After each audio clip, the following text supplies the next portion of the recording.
General, it was recently reported that a certain group is lobbying for a so-called revolutionary government to bring about so-called genuine reform.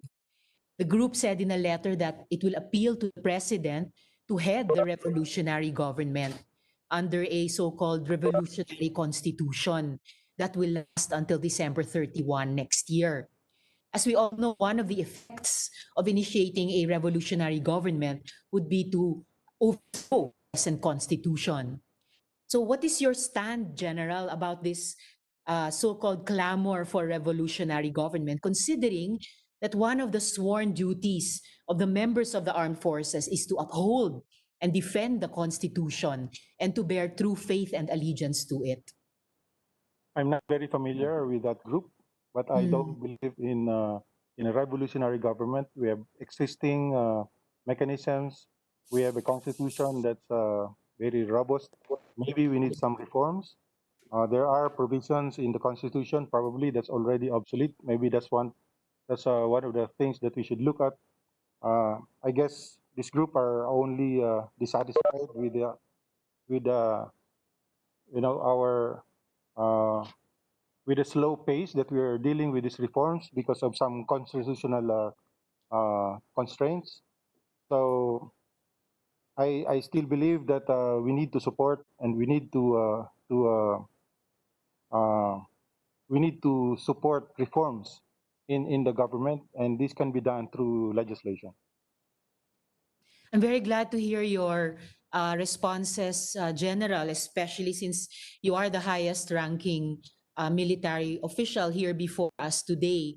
And therefore, I doubly appreciate your stand that you don't believe in the cause of this group, that despite, like for any constitution, despite possible areas for amendment or improvement, that you see our 1987 Constitution as a robust one, and in fact a space for reforms to be undertaken, not only by legislators like us here, pero yung ating mga mamamayan sa pamamagitan ng kanilang partisipasyon. And speaking of whom, even more than this group, probably marami sa mga mamamayan ang mas dissatisfied pa o mas naghahanap pa ng mga reformang ito at saka improvement sa ating governance. But in any case, General, in the, I think, highly improbable scenario that a so-called revolutionary government, whatever that means, is declared, how do you think our armed forces should respond? I believe, Mr. Chair, Madam, we have to go back to the Constitution and determine whether these actions are allowed by the Constitution. So our actions will be all limited to what's in that Constitution. Thank you, General. Indeed, our actions should be limited by the Constitution and also empowered by the Constitution.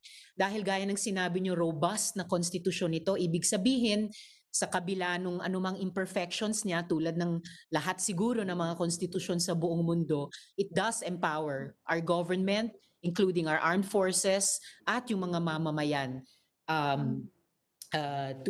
to respond to what I think are what would be an illegal act, such as this declaration of a so-called revolutionary government.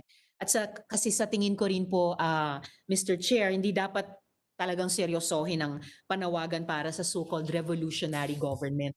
Para itong isang actually malaking offensive joke na sa gitna ng pagkawala ng milyon-milyong trabaho, pagkagutom ng marami at daan-libo ng COVID-19 cases ay may lumulutang pa na magdeklara ng so-called rev-gov.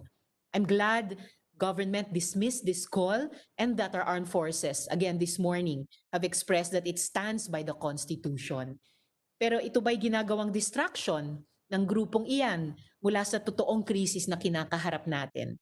At wala naman totoong public clamor para dito dahil ang pinakakailangan ngayon ng taong bayan, dahil nang nabanggit ko kanina, Mr. Chair and General, ay maayos na healthcare at trabaho. Hindi so-called rev-gov ang sagot dito. Good governance ang sagot dito na yun ang iniuutos ng ating konstitusyon.